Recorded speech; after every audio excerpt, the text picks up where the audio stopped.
Profitable trader කෙනෙක් වෙන්න නම් ඔයාට ඉස්සෙල්ලාම ට්‍රේඩින් සයිකොලොජි කියන එක හදාගන්න වෙනවා. ඉතින් මේ ට්‍රේඩින් වලදී 150%ක්ම වගේ ට්‍රේඩින් සයිකොලොජි තමයි බේස් එක වෙලා තියෙන්නේ. ඉතින් ඒකින්ද ඔයාට 150%ක්ම ට්‍රේඩින් සයිකොලොජි හදාගෙන ඉන්න වෙනවා. ඒ කියන්නේ මම මේ කියන්නේ ට්‍රේඩින් වලින් 150%ක්ම ට්‍රේඩින් සයිකොලොජි කියන එක. ඉතින් ඔයාට මේ ට්‍රේඩින් ප්‍රොෆිටබල් ට්‍රේඩර් කෙනෙක් වෙන්න නම් මෙන්න මේ ට්‍රේඩින් සයිකොලොජි කියන කොටස නැතුවම බෑ. ඔයාට ඉතුරු දෙක තිබ්බත් තව දෙකක් බලපාන එකක් තමයි මනි මැනේජ්මන්ට්. එතකොට මනි මැනේජ්මන්ට් එක සාමාන්‍යයෙන් 130ක් විතර බලපානවා ඔයා ප්‍රොෆිටබල් ට්‍රේඩර් කෙනෙක්ද කියන එක තීරණය වෙන්න. ඒ වගේම ඊළඟට ස්ට්‍රැටජි එක බලපානවා. මේක තමයි අඩුවෙම බලපාන්නේ. ඒ වුණාට මේකත් වැදගත්. හැබැයි හැමෝම ફોකස් එක දෙන්නේ මෙන්න මේ ස්ට්‍රැටජි කියන කොටසට. එතකොට මෙන්න මේ ස්ට්‍රැටජි එක 120ක් විතර වෙනවා. ඉතින් ඔන්න ඔය තුනේ සමබරතාවයක් එකතුවක් වශයෙන් තමයි ප්‍රොෆිටබල් ට්‍රේඩර් කෙනෙක් හැදෙන්නේ. මේ ට්‍රේඩින් සයිකොලොජි මනි මැනේජ්මන්ට් ස්ට්‍රැටජි කියන තුන එකින් එකට සම්බන්ධයි. මේ තුනෙන් මොකක් හරි එකක් නැත්තම් ඔයාට මේ ප්‍රොෆිටබල් මේ ට්‍රේඩින් ෆීල්ඩ් එකේ ප්‍රොෆිටබල් වෙන්න බෑ. මම උදාහරණයක් කියන්නම්. ඔයාට ට්‍රේඩින් සයිකොලොජි නැතුව මෙන්න මේ මනි මැනේජ්මන්ට් ස්ට්‍රැටජි කියන දෙකම ඔයාට තිබ්බොත් ඔයා මනි මැනේජ්මන්ට් එක හරියට කරත් සයිකොලොජි අවුල් හින්දා ඔයාගේ ට්‍රේඩ් කිහිපයක් ලොස් යද්දී ඔයා ට්‍රේඩින් සයිකොලොජි අවුල් කරගන්නවා. එහෙම වුණාම ඔයාට මේ දෙකම තිබ්බත් ඔයා මේ ට්‍රේඩින් වලින් ලොස් වෙන්න ගන්නවා. හරි. ඔයා මෙහෙම හිතන්න මේ ට්‍රේඩින් සයිකොලොජි මනි මැනේජ්මන්ට් දෙකම තියෙනවා. මේ ස්ට්‍රැටජි මේ ට්‍රේඩින් සයිකොලොජි මනි මැනේජ්මන්ට් දෙකම නැහැ. හැබැයි ස්ට්‍රැටජි කියන එක තියෙනවා. එහෙම වුණොත් ඔයාට මේ ස්ට්‍රැටජි එකක් තිබ්බත් මේ දෙකම නැති හින්දා ඔයා එහෙත් ෆේල් වෙනවා. ඔයාගේ මේ තුනම නැහැ කියන්නකො මේ ට්‍රේඩින් සයිකොලොජි ඒ ඔක්කොම නැත්තම් ඔයාගේ කැපිටල් එක යන්නේ. ඒ කියන්නේ ඔයාගේ බැලන්ස් එක $500ක් කියලා හිතන්න. $500ක් නම් ඔයාගේ බැලන්ස් එක ඔන්න ඔය වගේ ඩ්‍රොප් එකක් තමයි යන්නේ. කෙලින්ම තනි ඉරක් වගේ. ඔයාගේ මේ තුනෙන් එකක් විතරක් නැත්තම් ඔයාගේ බැලන්ස් එක ඩ්‍රොප් වෙන්නේ මෙන්න මේ වගේ විදිහට ඩ්‍රොප් වෙන්න ගන්නවා. හැබැයි ඔයාගේ මෙන්න මේ තුනම තියෙනවා නම් ඔයා හිතන්නකෝ මෙන්න මේ මනි මැනේජ්මන්ට් ස්ට්‍රැටජි දෙක තිබිලා ඔයාගේ ට්‍රේඩින් සයිකොලොජි නැත්තම් ඔයා එකපාරම මෙන්න මේ වගේ අප් එකක් යන්න පුළුවන්. හැබැයි ඒ විදිහටම ආපහු අනිත් පැත්තට ඔයාගේ බැලන්ස් එක ලොස් වෙන්න ගන්නවා.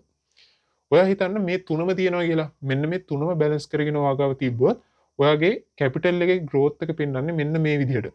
ඔයා එකපාරම කැපිටල් එක අප් වෙන්නෙත් නැහැ. ඒ වගේම එකපාර කැපිටල් එක drop වෙන්නෙත් නැහැ. හැබැයි ඔයා long term ඔන්න ওই විදිහට profit එකකට යනවා. ඉතින් ට්‍රේඩින් කියලා කියන්නේ හදිස්සිය කරන්න පුළුවන් දෙයක් නෙමෙයි. එතකොට ඔයා බැරි වෙලාවකවත් ඔයා හිතන්නේ එක දිගට ඔයාගේ ස්ට්‍රැටජි එකේ අවුලක් වෙලා ලොස් වෙන්න ගත්තොත් මෙන්න මේ ඉතුරු දෙක තියෙන හින්දා ඔයා ලොස් වෙන දවස් වලට යන්නේ මෙන්න මේ වගේ මූව් එකක්. ඒ කියන්නේ ඔයාගේ කැපිටල් එක එකපාරම මෙන්න මේ මනි මැනේජ්මන්ට් සයිකොලොජි තියෙන නිසා එකපාරම මෙන්න මේ වගේ ඩ්‍රොප් එකක් යන්නේ නැහැ. ඉතින් අන්න ඒකින්ද ඔයා මෙන්න මේ සයිකොලොජි වල මතක තියාගන්න ඕනේ. ඒ කියන්නේ මේ තුනම බැලන්ස් එකක් විදිහට තමයි ට්‍රේඩින් වලින් ප්‍රොෆිටබල් වෙන්න පුළුවන්. ඉතින් මම කලින් කිව්වා වගේ මෙන්න මේ තුන එකින් එකට සම්බන්ධ වෙලා තියෙනවා. ඔයාගේ මෙන්න මේ ට්‍රේඩින් සයිකොලොජි මෙන්න මේ මනි මැනේජ්මන්ට් කියන එක තිබිලා ට්‍රේඩින් සයිකොලොජි කියන එකක් තිබිලා ඔක්කොම තිබිලා ඔයා හිතන්න කාලයක් කරගෙන ගිහිල්ලා මනි මැනේජ්මන්ට් එක අවුල් වෙනවා. එහෙම වුණොත් ඔයාගේ මනි මැනේජ්මන්ට් එක අවුල් ගිහිල්ලා ඔයා ලොස් වෙන්න ගද්දී ඔයාගේ ට්‍රේඩින් සයිකොලොජි එකත් අවුල් වෙනවා. ඉතින් අන්න ඒකින්ද මම කියන්නේ මේ තුනම එකින් එක චේන් එකක් වගේ සම්බන්ධ වෙලා තියෙනවා. ඉතින් මනි මැනේජ්මන්ට් එක කොටස් දෙකකට බෙදන්න පුළුවන්. ඔයා මනි මැනේජ්මන්ට් එකක් හදා ගන්නවා නම් මම මේ වීඩියෝ එකේදී කතා කරන්නේ මනි මැනේජ්මන්ට් ගැන. එතකොට මනි මැනේජ්මන්ට් එක හුඟක් වැදගත් වෙනවා ප්‍රොෆිටබල් ට්‍රේඩර් කෙනෙක් වෙන්න. අපි මේ තුනම ස්ටෙප් බයි ස්ටෙප් කවර් කරනවා. එතකොට මේ තුනෙන් අපි දැනට කතා කරන්නේ මනි මැනේජ්මන්ට් කියන කොටස. එතකොට මෙන්න මේ ඉතුරු දෙක ගැන අපි කතා කරමු.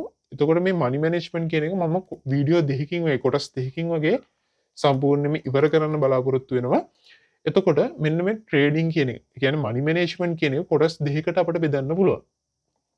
එකක් තමයි ඔයාලා ට්‍රේඩින් කරනවා නම් forex කරනවා නම් හෝ එහෙම නැත්නම් ක්‍රිප්ටෝ වල ෆියුචර් ට්‍රේඩින් කරනවා නම් මෙන්න මේ ක්‍රිප්ටෝ ෆියුචර් ට්‍රේඩින් ඒ වගේ forex වලට පාවිච්චි කරන්න ඕනේ එක මනි මැනේජ්මන්ට් ප්ලෑන් එකක්. ඒ වගේම ඔයා ඉන්වෙස්ට්මන්ට් කරනවා නම් ඒ කියන්නේ ඉන්වෙස්ටිං ෆීල්ඩ් එකේ ඉන්නවා නම් ඔයා ෆලෝ කරන්න ඕනේ තවත් මනි මැනේජ්මන්ට් ප්ලෑන් එකක්. මේ දෙකටම එකක් පාවිච්චි කරලා හරියන්නේ නැහැ. අන්න ඒකයි කිව්වේ මනි මැනේජ්මන්ට් ප්ලෑන් එක කොටස් දෙකකට බෙදනවා. ඔයා කරන්නේ මොන ට්‍රේඩින්ද කියන එක මත. එතකොට මම මේ වීඩියෝ එකේදී කතා කරන්නේ මෙන්න මේ forex future එහෙම නැත්නම් ක්‍රිප්ටෝ ට්‍රේඩින් සහ forex ෆීල්ඩ් එකට අදාළව මනි මැනේජ්මන්ට් කරන විදිහ. ඊළඟ වීඩියෝ එකේදී මම ඉන්වෙස්ටිං වලදී කොහොමද මනි මැනේජ්මන්ට් කරන්න කියන එක ගැන වීඩියෝ එකක් අරගෙන ඉන්නම්. එතකොට අපි දැන් බලමු කොහොමද මේ forex future trading වලට මනි මැනේජ්මන්ට් කරන්න කියලා.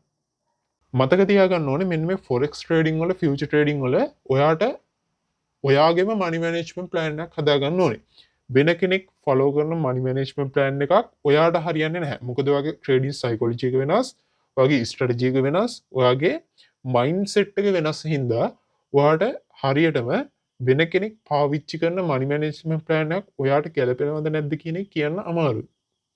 ඉතින් ඔයාගේ මනි මැනේජ්මන්ට් ප්ලෑන් එකක් හදාගන්න නම් මෙන්න මේ සාධක ටික බලපානවා. මෙන්න මේ සාධක වලට ඔයා බලන්න ඕනේ ඔයාගේ සාධක. මෙන්න මේ මම මේ කියන සාධක ටිකක් තියෙනවානේ.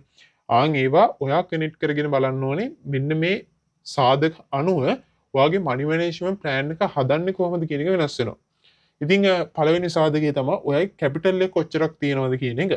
$1000ක කැපිටල් එකක් තියෙන කෙනාට $100ක කැපිටල් එකක් තියෙන මනි මැනේජ් ඔයා හිතන්න $1000ක කෙනෙක් මනි මැනේජ්මන්ට් එක ෆලෝ කරනවා, $100ක කෙනෙකුත් ෆලෝ කරනවා. අර 1000 ෆලෝ කරන කෙනාගේ මනි මැනේජ්මන්ට් ප්ලෑන් එක $100 කෙනාට හරියන්නේ නැහැ.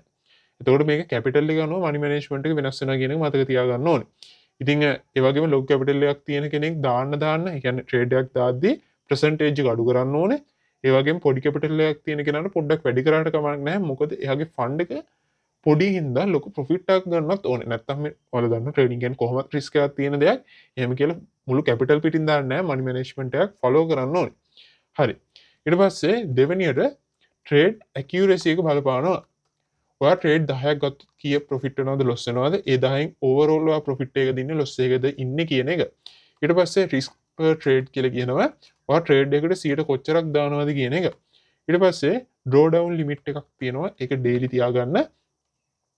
ඒකෙදි වෙන්නේ ඔයා ට්‍රේඩ් ඔයාගේ දවසට අඩුම උපරිම ලොස් වෙන්නේ ඩොලර් කීයද? 100ට ඔයා කැපිටලෙන් 100ට කොච්චරක්ද කියන එක. ඊට පස්සේ max open exposure කියන එක බලපානවා. මේකෙදි කතා කරන්නේ සාමාන්‍යයෙන් ඔයාගේ කැපිටල් එකකින් කොච්චරක එකපාර ට්‍රේඩ් ඕපන් කරනවද කියන එක. එකපාර ඔයා ට්‍රේඩ් 10ක් ඕපන් කරනවද? ට්‍රේඩ් එකකට 102 ගන්න ට්‍රේඩ් 10ක් ඕපන් කරනවනම් 120ක් කැපිටල් එකක් මේ ට්‍රේඩ් ඔක්කොටම දාලා තියෙනවා. අන්න ඒක තමයි මෙතනදී බලපාන්නේ. ඊට පස්සේ ලොකුවටම බලපානවා මෙන්න මේ correlation risk control කියන එක. ඉතින් ඔන්න ඔය සාධක 6 මත තමයි ඔයාගේ money management plan එක හදාගන්න ඕනේ. අපි මෙන්න මේ සාධක ටික step by step ඉක්මනට කතා කරගමු. මෙන්න මේ කැපිටල් එක ගත්තොත් ඔයාගේ කැපිටල් එක $1000ක් කියලා හිතන්නකෝ. ඔයාගේ කැපිටල් එකෙන් කැපිටල් එක වැඩි වෙන්න ඔයා මේක තීරණ ගන්න පුළුවන් හොඳම විදිහ තමයි ඔයාගේ බැලන්ස් එක සාමාන්‍යයෙන් මාසේ ජොබ් එකක් කරලා කොච්චර කාලයක් හොයන්න යනවද කියන එක. ඔයා හිතන්න ඔයාගේ කැපිටල් එක $100ක් කියලා. $100 නම් මාසයක් එක මාසයක් වැඩ කරලා ඔයාට ලංකාවේ ජොබ් එකක් කරලා මේ $100 හොයන්න පුළුවන් රුපියල් 30000ක් වගේනේ. අන්න එහෙම බලපුවාම මෙන්න මේ $100 කියලා කියන්නේ රිකවර් කරගන්න සාමාන්‍ය පහසු මුදලක්. හැබැයි ඔයා හිතන්න $100ක් නැතුව එක්කෙනෙක්ගේ කැපිටල් එක ඇවිල්ලා $10000ක් වෙනවා. $10000ක් කියන්නේ මම හිතන්නේ ලක්ෂ 3කටත් වැඩි. එහෙම බැලුවොත් ඔයාගේ මෙන්න මේ $10000 කැපිටල් එක ලේසියෙන් රිකවර් කරගන්න බෑ ලොස් වුණොත්.